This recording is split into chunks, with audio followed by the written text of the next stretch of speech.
J'ai l'honneur maintenant d'accueillir Philippe Noreux. Philippe a rejoint le groupe Areva en l'an 2000 exactement et a participé à sa création. Il est depuis 2011 membre du directoire d'Areva et directeur général délégué en charge des opérations. Philippe va nous faire un exposé sur les perspectives à l'exportation pour l'industrie nucléaire française en général et bien sûr pour le groupe Areva.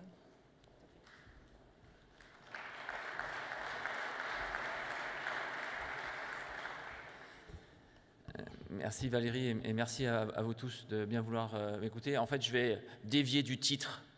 Vous m'autorisez cette déviation. On a l'habitude maintenant de faire des PowerPoint avec le fond bleu, enfin rouge pour Areva, un peu d'orange pour EDF. Je vais dévier un peu du titre et je ne vais pas faire de panorama, en particulier pas sur les constructions de réacteurs neufs,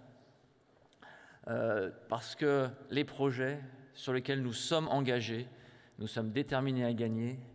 Vous en avez vu les leaders dans la séquence précédente, que ce soit au Royaume-Uni, en Pologne, en Arabie Saoudite en particulier, bien sûr pas en Allemagne. Nous sommes mobilisés avec les entreprises qui sont dans cette salle et nous en informons régulièrement. Bien sûr, nous sommes tous ouverts aux questions et aux réponses dans la phase qui suivra, puisqu'elle elle est bien sûr possible. Donc je serai court. Ne faisant pas de panorama des constructions neuves, mais répondons aux questions, je voudrais insister sur 3 points, et 3 points qui sont un peu complémentaires de ce qui a été dit ce matin. Je ne voudrais pas qu'on oublie. Et avant d'aller déjeuner, que vous ayez peut-être 3 points qui me tiennent à cœur. Le premier, c'est de ne pas oublier l'importance de toute l'activité de l'industrie nucléaire pour les centrales existantes. Je reviendrai sur 3-4 chiffres. Alors, je m'excuserai de citer aussi notre entreprise, mais pas seulement. On a dit, et ça a été publié, c'est une étude de Pricewaterhouse qui en atteste, le nucléaire en France, c'est 125 000 emplois directs et 400 000 emplois au total. Compte tenu de l'ensemble des activités que nous pratiquons tous ensemble, les entreprises qui sont dans cette salle, l'export pour les réacteurs existants, ne l'oublions pas, qui existent d'ores et déjà, indépendamment de ce qu'on peut dire sur ceux qui seront construits, ce sont plusieurs dizaines de milliers d'emplois directs. Et ça se traduit par 2 chiffres assez simples. Un pour Alstom, dont les turbines équipent 30% des réacteurs nucléaires dans le monde et 40% des réacteurs ont des équipements Alstom. Et pour Areva, 90% du chiffre d'affaires nucléaire qui est fait avec des centrales existantes et des équipements existants et plus de 60% à l'export. Donc l'export, ces 2 choses, ne l'oublions pas, ce sont bien entendu des constructions de centrales et on se bat pour ça. C'est aussi tout ce que nous devons à nos clients pour les centrales existantes et aujourd'hui des dizaines de milliers d'emplois. Ça, c'était le premier point. Le deuxième revient, parce que quand même, chassé naturel, il revient au galop, revient sur les constructions neuves et sur un point particulier qui n'a pas été évoqué ce matin, qui sont les conditions de financement. Les conditions de financement de ces installations. On parle de quelque chose qui est évidemment intense en capital.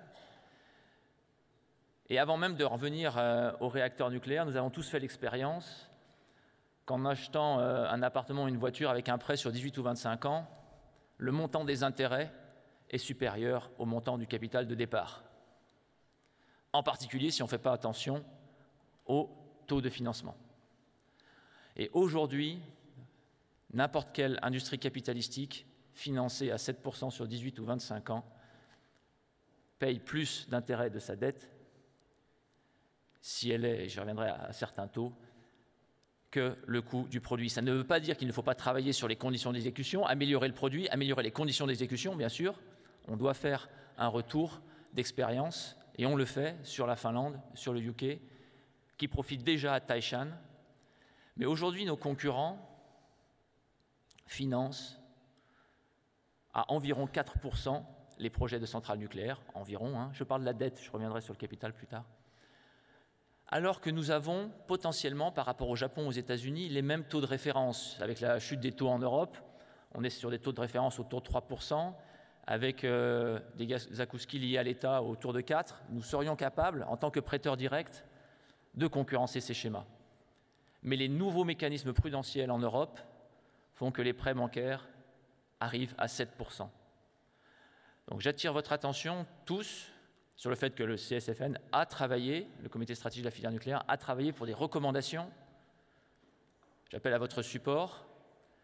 Avec un point particulier, c'est que oui, le gouvernement réfléchit à des mécanismes d'aide, pas d'aide d'ailleurs, parce que ce ne sont pas des aides, mais en tout cas de compensation de ce problème bancaire, qui est que les banques demandent 300 points de base de plus pour ces financements. Le CSFN a travaillé, a fait des propositions. Aujourd'hui, nous avons déjà des pistes positives qui pourraient être réservées aux PME, dont acte, sachant que sur un projet comme Taishan, 50% de la valeur est réalisée par des PME françaises en ce qui concerne ce qui est fourni par Areva. On doit pouvoir aller beaucoup plus loin, mais c'est un point essentiel à mes yeux. Ce n'est pas le seul, comme je l'ai dit, mais comme on ne l'avait pas évoqué ce matin, je me suis permis de faire une petite parenthèse. Vous pouvez vous reporter de ce point de vue-là aux propositions du CSFN qui demandent simplement de s'aligner sur les conditions qu'octroient nos concurrents, qui sont balisées par les systèmes internationaux qui interdisent les aides d'État. On dit bien qu'il est hors de question de réaliser hier des aides d'État. D'ailleurs, il y a eu des jugements européens dans le passé qui ont prouvé qu'il n'y avait pas d'aide d'État dans ce domaine, mais de résoudre le problème qui est lié aux nouvelles règles prudentielles et au fait que les banques ont augmenté leurs marges sur des prêts aussi long terme. Le troisième point, un peu complémentaire, mais là aussi pour peut-être provoquer la discussion, je sais que vous avez faim, mais enfin néanmoins vous autoriserez peut-être quand même quelques questions.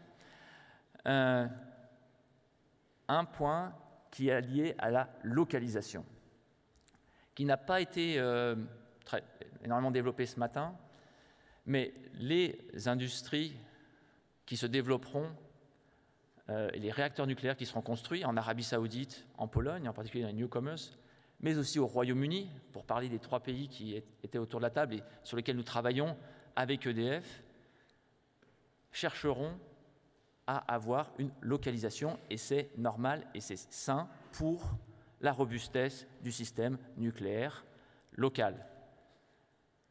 Les PME qui sont dans cette salle l'ont fait avec succès. Bien sûr, le PFCE, par exemple, en Chine, est un exemple qu'on cite souvent.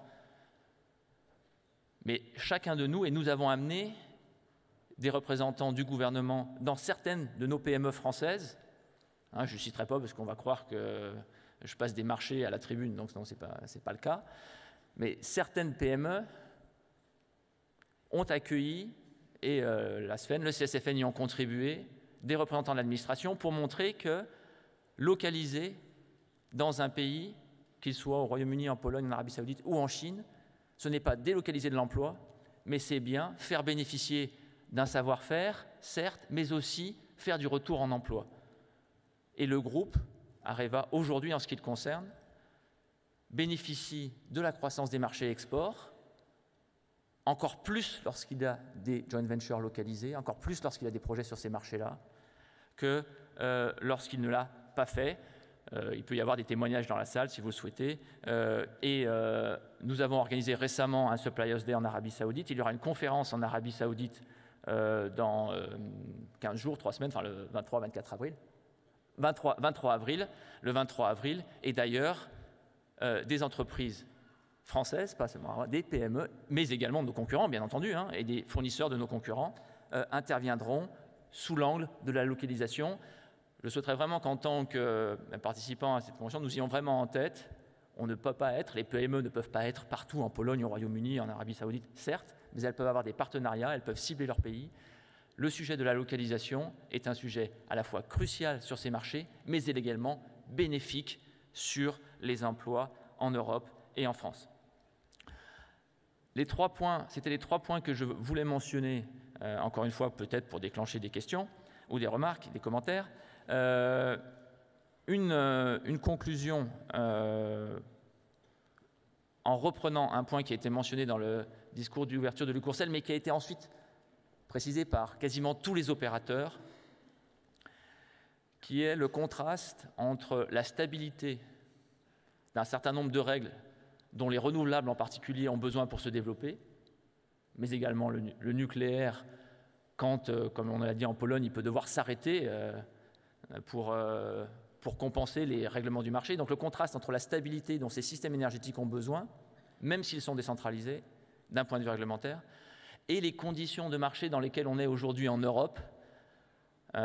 On ne pourra pas développer les renouvelables et les systèmes énergétiques avec les conditions, la réponse du professeur de l'Université de Cologne était claire.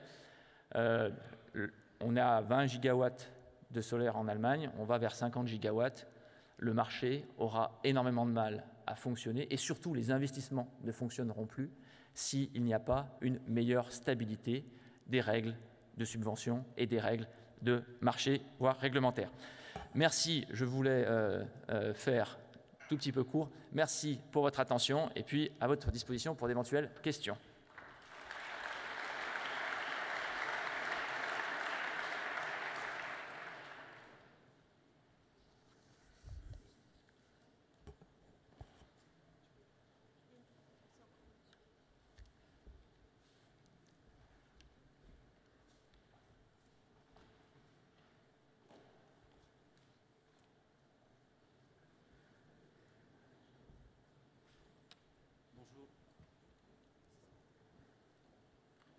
Bonjour monsieur, je ne sais pas si on m'entend. Oui, bonjour monsieur. Olivier Mandement de la société Alstom.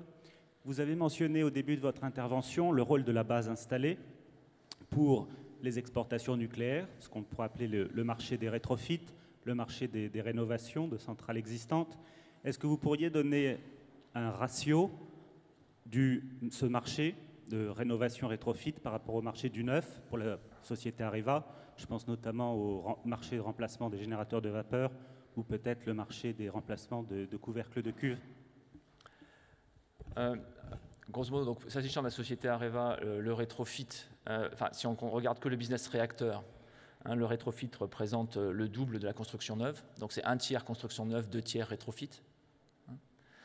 Rétrofit incluant les études associées, enfin c'est pas seulement la fabrication, mais les études associées, les rétrofits de contrôle-commande, l'ensemble des rétrofits, les dispositifs post-Fukushima également, sur lesquels nous avons atteint 200 millions d'euros de commandes. Donc c'est 1/3 neuf, 2/3 rétrofit. Si on regarde l'ensemble du groupe Areva, qui fournit par ailleurs combustible, services à l'aval, déchets, démantèlement, on parle de 10% en ce qui concerne neuf et 90% pour toutes les autres activités. Et maintenant, 5% de renouvelables, je tiens à le mentionner.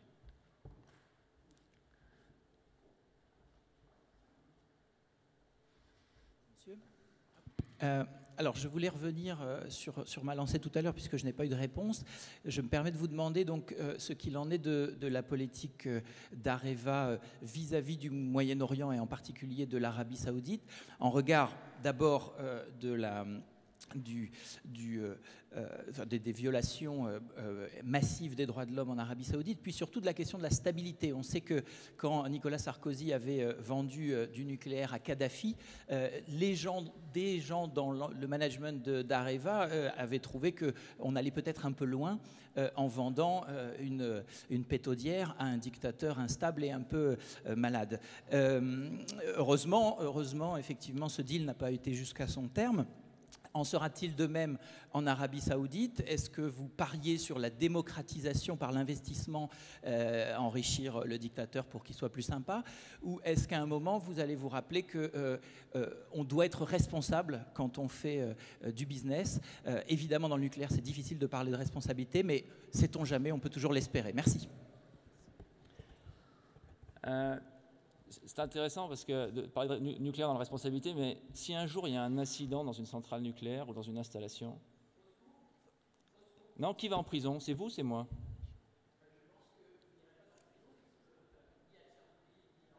Non, je parle d'une installation française. Enfin, monsieur, excusez-moi, mais je suis juridiquement responsable. Excusez-moi, je vous ai laissé parler, je ne vous ai pas interrompu. Il y a d'autres personnes autour de cette table qui sont exploitants nucléaires, et qui sont juridiquement responsables devant le juge des attaques que vous pouvez ou d'autres faire, et en particulier en temps d'incident, et qui prennent cette responsabilité extrêmement au sérieux. La responsabilité d'exploitant nucléaire, elle est première, je ne permettrai pas qu'elle soit mise en cause, et elle est juridique, elle est pénale. Ceci me permet de répondre à votre commentaire sur la responsabilité. Alors, s'agissant...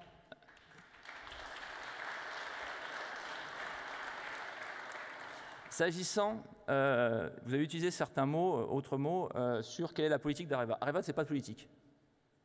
C'est une règle de base. Areva ne fait pas de politique.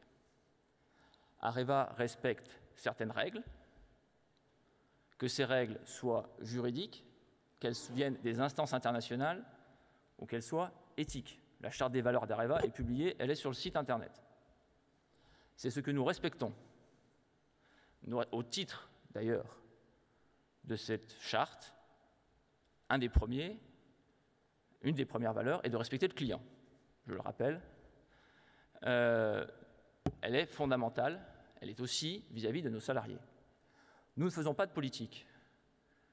Nous regardons les règles, respectons les règles et faisons en sorte, en tant que d'une part exploitant, d'autre part fournisseur d'installations nucléaires que nous n'exploiterons pas, mais dont nous avons la responsabilité de fabricant.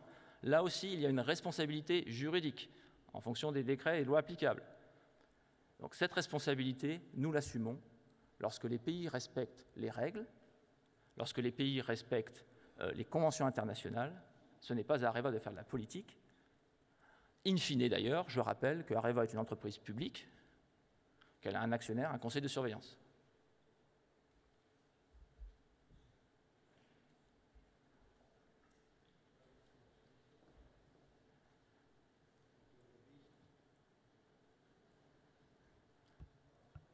Le retour d'expérience montre que le micro met toujours le temps que la régie a choisi le numéro du micro, il faut en général... Allez-y. Jean-Pierre Loris, Sven Brunel. La question, c'est la Russie. Vous avez dû choisir, messieurs les organisateurs, mesdames, parmi les pays qui sont intervenus. La Russie était pour moi une des grandes absentes. Donc, quels sont les rapports industrie nucléaire française et russe? Et plus généralement, un petit mot sur la politique énergétique de la Russie. Merci. La Russie développe son parc nucléaire. Enfin, vous avez entendu les chiffres sur la Chine. Il y a des chiffres tout à fait similaires sur le nombre de centrales en construction en Russie, sans aucun état d'âme, et avec une approche qui est relativement simple, qui est que le nucléaire est sûr et compétitif vis-à-vis de l'exportation d'énergie fossile. Alors, on a, vis-à-vis de la Russie, un dialogue qui est, je ne dirais pas sophistiqué, mais subtil, puisque nous sommes concurrents en tant qu'Areva avec Rosatom sur l'ensemble des prestations possibles, mais nous sommes également partenaires potentiels sur un certain nombre de choses, et donc nous avons développé un dialogue, partant aussi du principe qu'il ne peut pas y avoir de nucléaire à deux vitesses en termes de sûreté, et donc il fallait aussi dialoguer avec l'industrie russe sur tous les aspects nucléaires, y compris la sûreté. Donc, in fine, Areva, puisque la question m'est un peu dirigée, est fournisseur de Rosatom. Nous travaillons également à quelques approvisionnements, qu'ils soient mécaniques ou autres, en provenance de Russie. Il y a des échanges, il y a une interdépendance qui va se construire, qui est peut-être la meilleure réponse. Donc, je pense que le programme ne traduit pas une ignorance du fait russe, que ce soit pour Areva, pour EDF, qui a également des partenariats et qui a travaillé historiquement, et notamment en post-Tchernobyl sur les réacteurs russes, mais depuis a continué ce partenariat et continue avec les Russes. Il y a un certain nombre, les turbines Alstom, Alstom est très présent en Russie. Je ne connais pas toutes les PME qui sont présentes en Russie par ailleurs, mais en tout cas, je sais que ces trois entreprises y sont présentes. Donc, certainement pas de dédain, ni d'ignorance de la Russie. Le programme reflète un certain choix, c'est vrai, et une certaine difficulté à développer des partenariats avec un Rosatom qui est très vaste et qui est concurrent. Dernier point, votre question était industrielle, mais je ne suis pas sûr si elle se limitait à l'industriel, donc je traiterai aussi des aspects recherche, puisque le CEA, Christophe Béard est là, il me corrigera si je dis des bêtises, mais le CEA développe en matière de recherche des partenariats également importants avec la Russie. puisque là aussi, et l'ANDRA également, je ne sais pas s'il y a des... je ne vois pas les participants vraiment, mais j'imagine qu'il y a des personnes de l'ANDRA dans la salle. Je sais que l'ANDRA a également été en discussion. Donc, c'est un partenaire incontournable qui avance dans le nucléaire et avec des choix similaires à ceux de la France, similaires à ceux des grands pays, comme la Chine aussi, avec des choix de cycle fermé, avec des choix allant vers le réacteur rapide, enfin des choix très similaires à ceux de la France. Je vous remercie pour vos questions.